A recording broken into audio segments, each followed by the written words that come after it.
gente, tudo bem? Hoje, dando continuidade à videoaula 3, onde eu vou abordar a questão da competência e fiscalização ambiental. Na aula anterior de crimes ambientais, eu dei uma explanada, mas disse que ia explicar um pouco melhor. Questão de competência comum, competência concorrente, competência da União. Então, eu espero que vocês aprendam de vez essa questão. E também tenham em mente que a questão, quando você acaba sendo autuado, vai depender muito de quem você vai estar defendendo, né? E aí você tem que analisar realmente a lei, os princípios, para poder saber qual a tese jurídica mais favorável ao seu cliente. E aí eu deixo também uma observação que vocês vão ver aí durante o vídeo, que eu podia ter gravado um outro vídeo para vocês, para sair perfeito, mas eu decidi deixar os erros para que vocês saibam que na vida nem tudo é perfeito. Então, acabei copiando aqui uma coisa num dos slides e onde tinha STF e lá estava Superior Tribunal Federal, e na hora que eu li eu quase morro do coração, porque tem coisas realmente que eu não aceito, mas a gente erra. Então eu deixei lá exatamente para vocês saberem que gravar essas videoaulas tá sendo a coisa mais interessante que eu tô fazendo dentro do direito, nessa área mais acadêmica, que eu tô estudando mais, mas que vocês também saibam que nada é perfeito. Então é melhor a gente fazer e trazer informação do que a gente ficar na nossa zona de conforto. Então eu vou deixar os vídeos do jeito que está, para vocês saberem como é a realidade. Então espero que vocês gostem, deixe aqui os comentários. Oi gente, tudo bem? Hoje a gente vai tratar aqui sobre a competência em matéria ambiental, certo? E aí, quem assistiu à aula anterior, que foi sobre os crimes ambientais, deve ter ficado com uma pulga atrás da orelha e várias dúvidas em relação à competência comum, concorrente. E hoje a gente vai tratar numa aula específica só sobre isso. Então vamos lá. Dando continuidade, quem gosta, né? Quem quer seguir, siga aí o meu Instagram. Lá eu tô trazendo também várias dicas para vocês. Aqui o canal do YouTube. Se inscrevam, deem um like, compartilhem os vídeos com os amigos, quem tem dúvidas sobre o direito ambiental, para estar ajudando aqui na divulgação e principalmente para que as pessoas entendam, né, de uma vez por todas, um pouco, né, que seja um pouco sobre essa seara tão apaixonante que eu amo, que é o direito ambiental. Aqui o meu blog, que é o blog gratuito, que está lá no WordPress, que futuramente eu estou desenvolvendo também uma novidade, um site onde eu vou estar colocando os artigos diretamente lá para ficar mais fácil para vocês a visualização, porque eu vou dividir entre áreas. Então, um abraço aqui, deixo um abraço ao meu marketing, o DPI Graphic, que está fazendo essa reformulação. E também aproveito aqui para agradecer a quem? Ao meu João não, ao Lucas, porque o João é da DPI. Também agradeço aqui ao Lucas. Vou deixar aqui também na descrição o Instagram dele, que é ele que está fazendo aqui a edição desses vídeos, tentando trazer aqui da melhor maneira para vocês. Essa minha cara feia, quem ajeita é ele, quem traz aqui essas novidades dentro do YouTube é ele. Então, muito obrigada também, Lucas. Coloque aí a sua descrição para quem quiser trazer mais profissionalismo para o YouTube. Então, vamos lá, passando. Vamos falar hoje sobre videoaula sobre competências ambientais. A gente vai trazer competência ambiental, competência da União, competência concorrente, a comum, a estadual, a municipal, de outros órgãos ambientais, algumas dúvidas frequentes, e aí um pouquinho mais sobre mim, que eu acho que nem foi no outro vídeo, mas enfim. Isso aqui, das dúvidas frequentes, vocês vão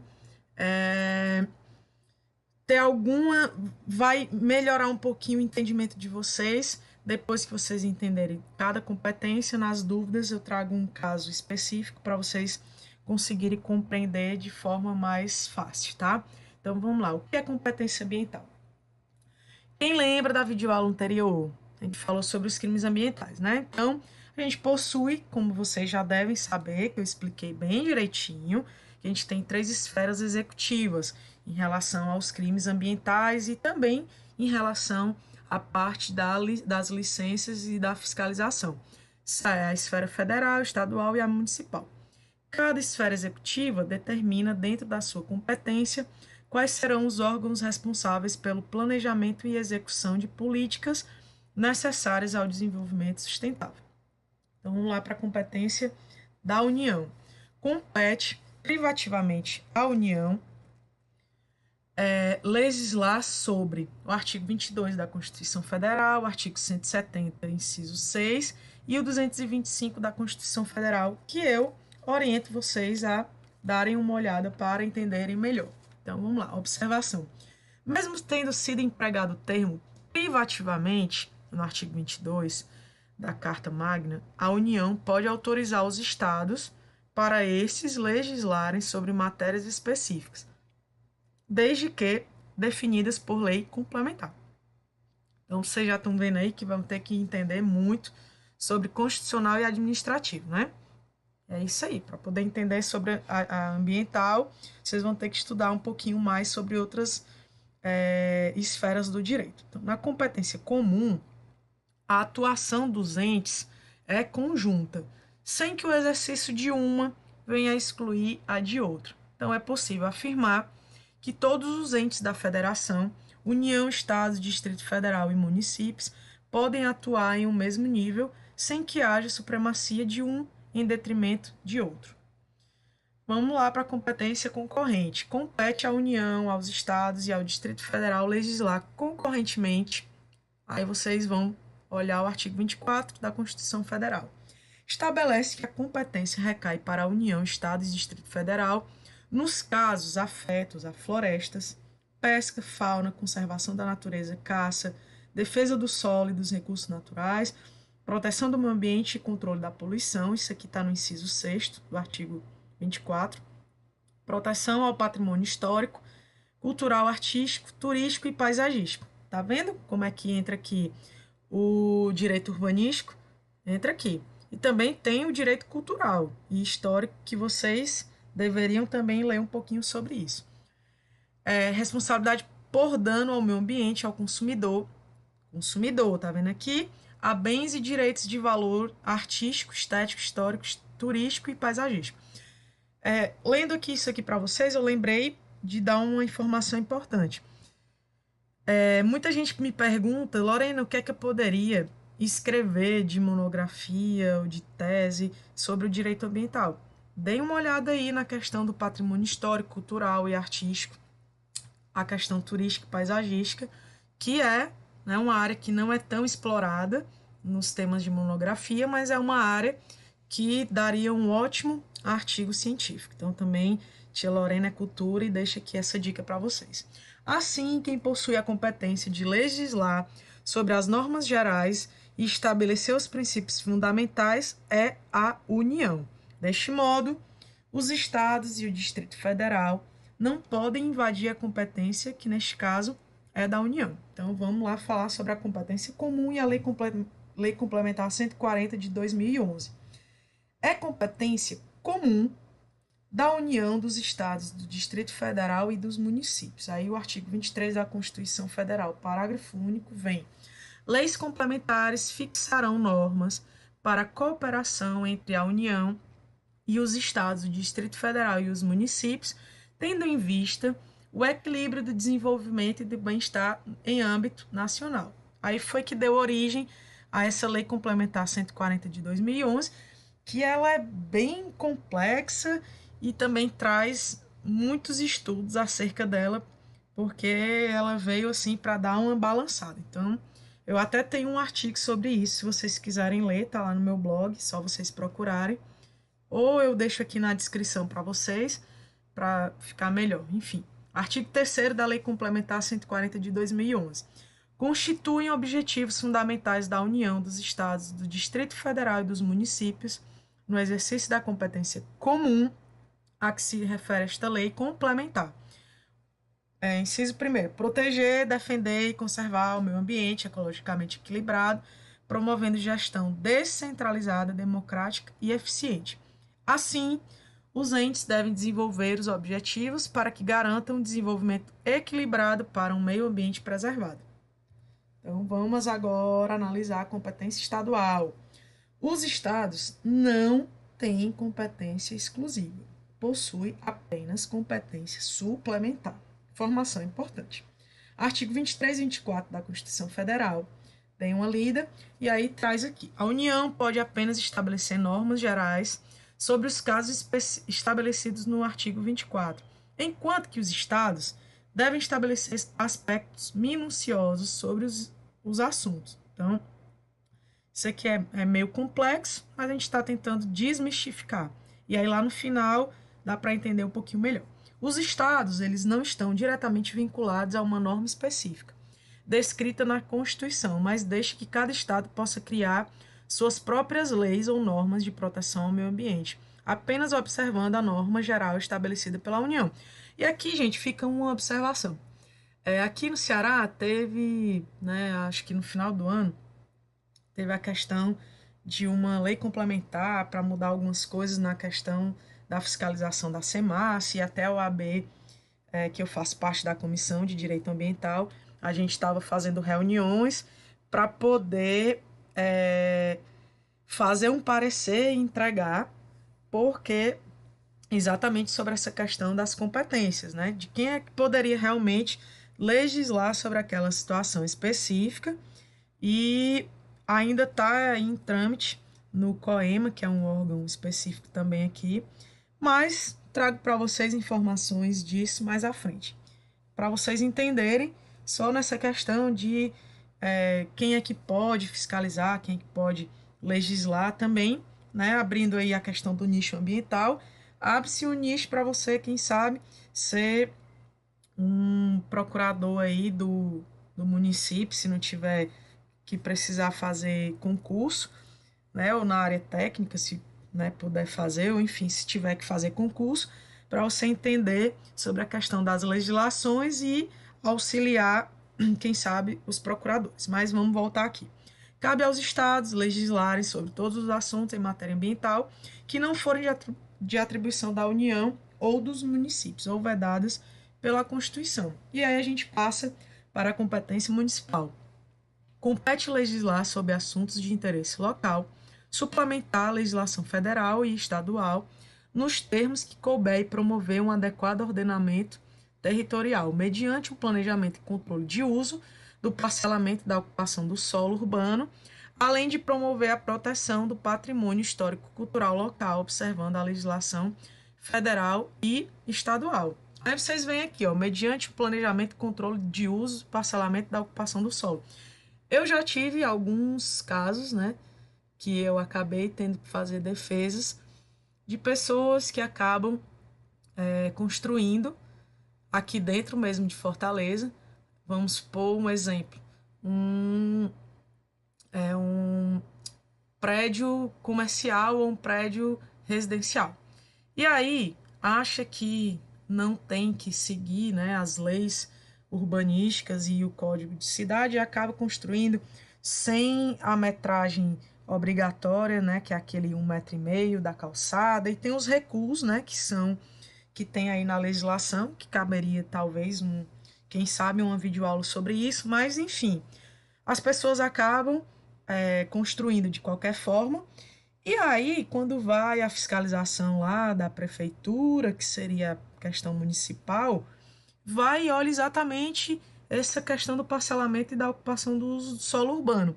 Aí tá tudo errado, aí procura advogado achando que o advogado é Deus e que vai resolver isso da forma mais célere e fácil possível, mas infelizmente não é assim. Então, por isso que eu sempre bato na mesma tecla.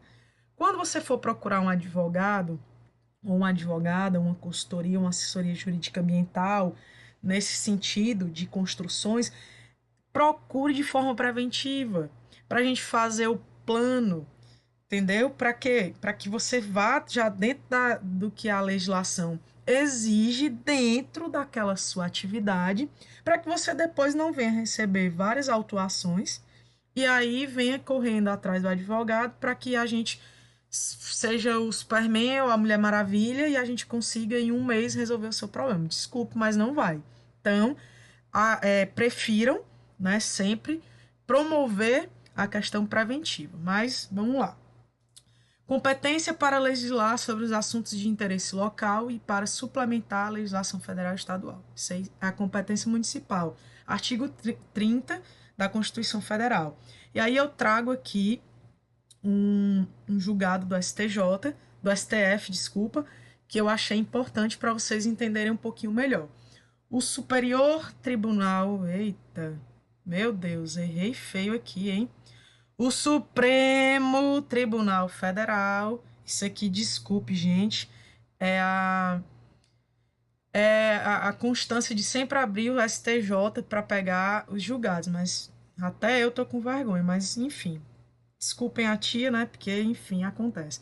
O Supremo Tribunal Federal, superior é o STJ, o Supremo Tribunal Federal, realizando uma interpretação sistemática da Constituição, entendeu que os municípios também podem legislar acerca da matéria ambiental, uma vez que lhe foi outorgada a competência para legislar sobre o assunto de interesse local. Então, julgado importante para vocês analisarem. Eu também vou tirar um pouquinho aqui da minha culpa, viu? Que eu peguei isso aqui de um site X, que eu também não vou falar, e acabei pecando por não analisar as coisas que eu estou colocando, mas a culpa foi deles, a culpa também foi minha, concorrente, por não ter olhado antes, mas pelo amor de Deus, risquem aí, não é superior, é supremo. Então vamos lá. Competência de outros órgãos ambientais. Tem o SISNAMA, que é o Sistema Nacional do Meio Ambiente, que ele foi criado a partir da Lei 6.938 de 81, e ele é um conjunto de órgãos e entidades que fiscalizam as atribuições relativas à proteção do meio ambiente. Aqui eu peguei essa especificação do Granziera e que também traz a questão do CONAMA, que é o Conselho Nacional do Meio Ambiente, que é um órgão consultivo e deliberativo, qual deve assessorar o Conselho de Governo. Aí temos o IBAMA, né, que surgiu a partir da extinção de outros órgãos que eram encarregados dos problemas ambientais do país. Temos o Instituto Chico Mendes de Conservação da Biodiversidade, que é o ICMBio, também foi criado em 2007 pela Lei número 11.516, com a finalidade de ser um órgão que exerça um poder de polícia ambiental. Temos a Lei 10.257 de 2001, do Instituto das Cidades, que é muito importante isso aqui, vocês lerem, certo? Muito, muito, muito importante mesmo. E aí eu trago o artigo 10 da Lei 6.938, que trata da Política Nacional do Meio Ambiente, onde o município ficou afastado das questões ambientais, nesse artigo. Aí, assim, a lei do Estatuto das Cidades, que criou o Estatuto da Cidade, veio revogar as normas anteriores que mantinham o município afastado das competências ambientais. Ou seja, como eu disse, tem treta jurídica em todas as áreas, não seria diferente no direito ambiental. Você está lendo sobre uma coisa que diz X e depois você descobre que veio uma lei Y que fala que a X não é mais válida. E aí você vai ter que fazer a interpretação de leis para saber qual é aquela que vai ser válida. E aí até vale aqui uma observação, né, que eu lembrei quando eu estou fazendo as defesas aí administrativas. Um exemplo clássico do IBAMA. O IBAMA tem instruções normativas que vai da 4 até a 12, a 16, e aí às vezes você pega uma defesa administrativa de uma pessoa que não entende e coloca uma instrução normativa que já passou há muito tempo e a gente já está 10, 12 acima, né, e acaba fazendo uma defesa numa instrução normativa que já não vigora mais. Então prestem atenção nisso, porque a treta jurídica ela existe, gente, é para dar uma alimentada no direito, uma alimentada no direito ambiental também. Tá vendo como é legal de estudar? Só vocês prestarem atenção. Então vamos aqui para o que eu disse dos casos específicos, para vocês entenderem melhor. Muita gente me pergunta, Lorena, se meu cliente for autuado por órgãos diversos. Qual atuação prevalece? Que pegadinha, presta atenção, tá? E lembrando que a gente está discutindo aqui a responsabilidade administrativa. A civil e a criminal ficam para lá. A gente está falando aqui da administrativa. Aí vem o bis in idem. Existe isso na infração ambiental? Sei. Será que existe? Será que não existe? Não sei. Vai depender de quem eu vou estar defendendo. Então, vamos lá trazer uma recente decisão. Agora tá certo. Superior Tribunal de Justiça, STJ, prolatada pelo relator Herman Benjamin, reconhecido jurista e doutrinador na área ambiental, que decidiu que a Petrobras terá de pagar uma multa no valor de 10 milhões ao município de Angra dos Reis, lá no Rio de Janeiro, em razão do derramamento de óleo na Baía da Ilha Grande, ocorrido em maio de 2012, em que pese a existência de multa prévia aplicada pela União no valor de 150 mil. Recurso especial, deem uma olhada. Aí vocês estão vendo aqui, né?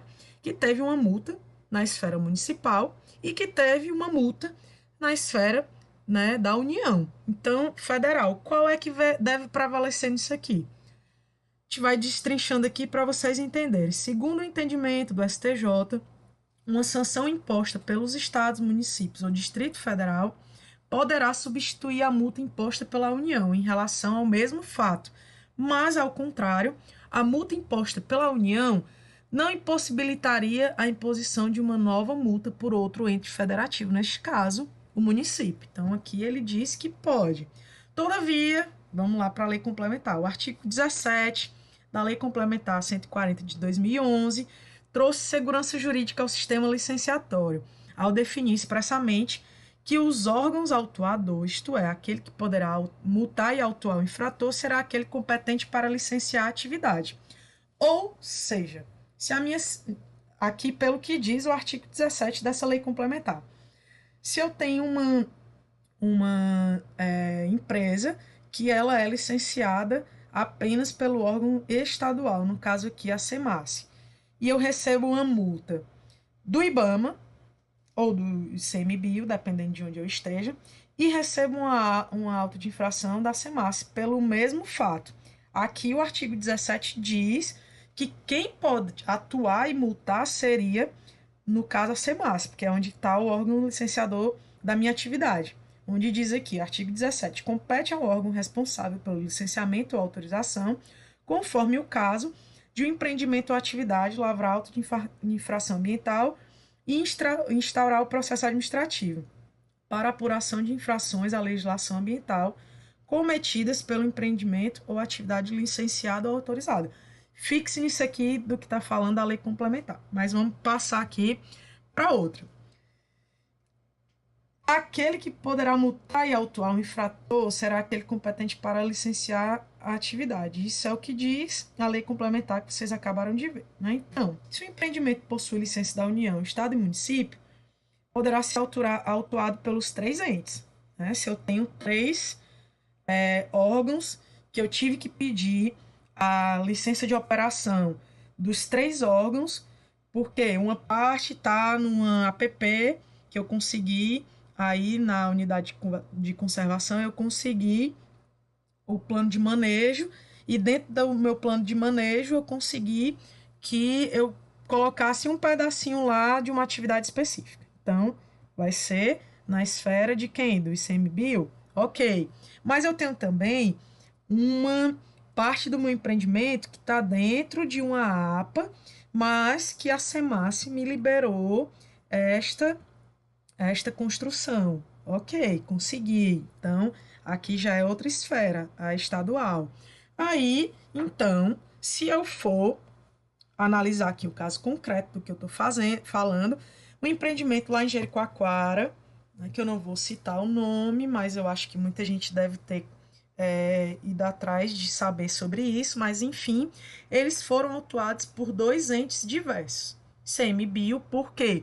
Porque construiu parte do empreendimento em zona de amortecimento ambiental sem a anuência do órgão, tá? Então, ICMBio foi lá e autuou e proferiu uma multa lá num valor X. Mas a SEMAS também autuou. Por quê? Porque ele fez uma construção em desacordo com o que foi apresentado no projeto inicial. Então, vocês estão vendo aqui que houve duas autuações por órgãos diversos. Aí, uma observação importante para vocês. O judiciário ele não tem acatado o raciocínio de que vários entes possam estabelecer multas diversas em relação ao mesmo empreendimento. E agora, Lorena? E agora, minha gente, é vocês estudarem o caso e defender o direito do cliente de vocês em questão. Porque as divergências elas vão ocorrer e vocês vão ter que criar a tese de que for mais favorável ao direito do cliente de vocês. Isso aí, infelizmente, eu não vou poder falar porque só analisando o caso em específico. Mas eu espero que vocês tenham compreendido mais ou menos essa questão, né? E a próxima aula, a próxima videoaula, eu vou trazer aqui a questão da licença ambiental, que é aqui, ó. Qual ente deverá legislar sobre as licenças ambientais? Aí, gente, como esse tema é um pouco complexo também, eu vou tratar numa aula específica sobre licença e licenciamento ambiental, que vai ser a videoaula 4, né? Exato, videoaula 4. Então, não percam a próxima videoaula para vocês poderem entender e juntar essas 4 videoaulas para poder entender um pouco mais sobre o direito ambiental. Então, muito obrigada, gente. Quando eu falo lá, saiba um pouco mais da autora, que eu não tenho colocado aqui, eu vou dar um mini currículo, né, bem básico para vocês. Eu sou administradora de empresas, sou advogada atuante na área do direito ambiental, onde eu tenho especialização, MBA em perícia e auditoria ambiental, mas também atuo na seara do direito civil, do direito de família, direito imobiliário e um pouquinho lá de consumidor. Mas eu tenho parcerias, inclusive no Brasil inteiro, com outros advogados que também atuam nessas questões. E também lá no escritório temos a parte do direito trabalhista, previdenciário, tributário e empresarial. Então, eu faço parte da Comissão de Direito Ambiental da OAB, fiz parte no triênio de 2016 a 2018 e vou renovar agora, se Deus quiser, para o ano de 2019. Fiz parte da Comissão de Direito Marítimo, Portuário, Aeroportuário e Aduaneiro da OAB no triênio 2016-2018. Sou escritora, sou palestrante, deixa eu ver mais o que eu posso dizer. Sou empreendedora, né? E tem lá meus artigos, né, no blog para quem tiver interesse de saber um pouquinho mais como é essa questão. Então, gente, muitíssimo obrigado. Coloque aí o que é que vocês estão tendo, né, das aulas, se vocês estão conseguindo compreender. Como eu disse, eu estou aqui por trás da tela, não consigo saber se eu estou conseguindo realmente passar o conteúdo de forma didática para vocês. Então, coloquem aí nos comentários para eu poder saber o que é que eu posso melhorar ou também trazer, né, incluir novas informações para vocês. Então, muito obrigada e até a próxima.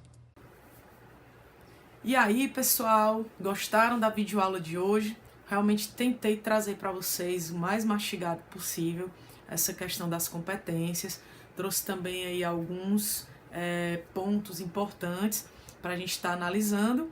Mas se vocês tiverem alguma sugestão, já tenho alguns vídeos que eu vou tratar sobre unidade de conservação, novo Código Florestal, enfim, algumas outras ideias de vídeo, mas se vocês tiverem também, coloca aí que ajuda bastante. Então, gente, até o próximo, que eu vou tratar sobre licença e licenciamento ambiental. Não percam!